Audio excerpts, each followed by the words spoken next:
Well, good evening.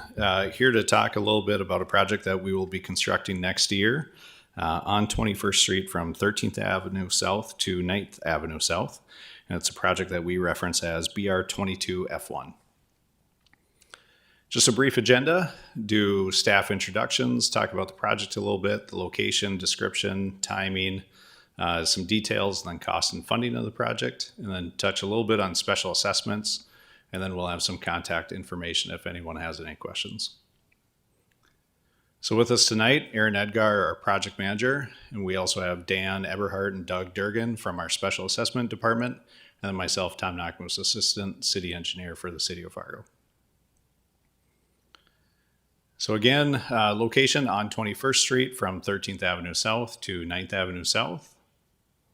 And on this project, we'll be doing a full reconstruction. So what we mean when we say that is we'll be replacing the water mains and the water services, the sanitary sewer main and sanitary sewer services. Just a thing to mention on the service replacement, it's just to an area between back of curb and sidewalk typically. It's not all the way to the home.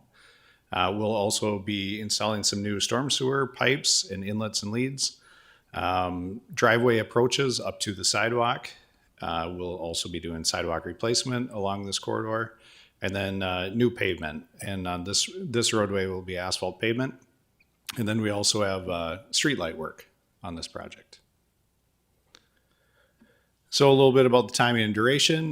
Bid date just next week, November 10th. Start date, we don't know quite yet. That's really dependent on the contractor and when they choose to get started and how our weather is in the spring.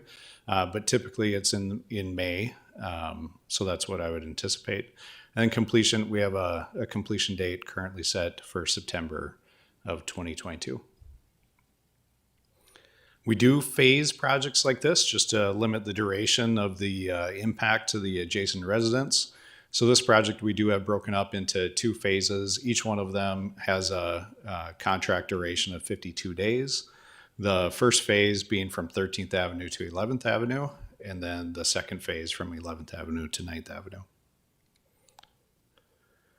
Just a few items to mention. So during construction, residents will have to move their own garbage cans to the closest side street or avenue. If anyone has any access issues, they can certainly reach out to our project staff that might be able to help out with that.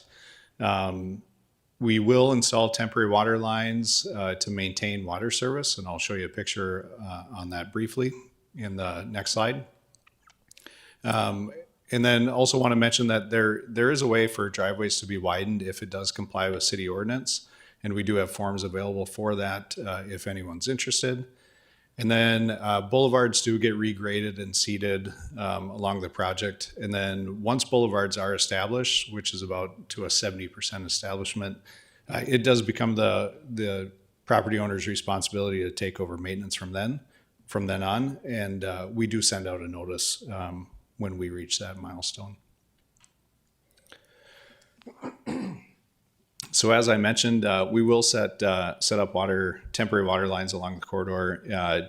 Usually consists of kind of what you see in this image, a yellow, about 1.5 to 2-inch pipe that runs along the sidewalk. And then there's hoses that run from that to the buildings or houses along the corridor to provide that service. Project cost, we currently estimate it at about just under 1.6 million. The city does add some fees and contingencies. So with those fees and contingencies, it's just below 2 million. And then funding breakdown. So we do use a number of city funds for a project like this. So about $800,000 in wastewater utility and about $800,000 in water utility, and then just under $400,000 in special assessments. So about 20% of the project is funded by special assessments, and about 80% is funded with city funds. And here's how we get to those numbers for those special assessments. By policy, we cap the cost for water, sanitary sewer, and paving, and that's dependent on a front footage of a property adjacent to the project. And so water and sanitary is capped at $41.62. And then paving, we do have a couple different categories, but on this project, paving for a single family residence is capped at $88.44. And then an MR Tier 2 property, which would be 4 to 12 units, is capped at $135.25. And with that, we'll be around for any questions that anyone might have. Thank you.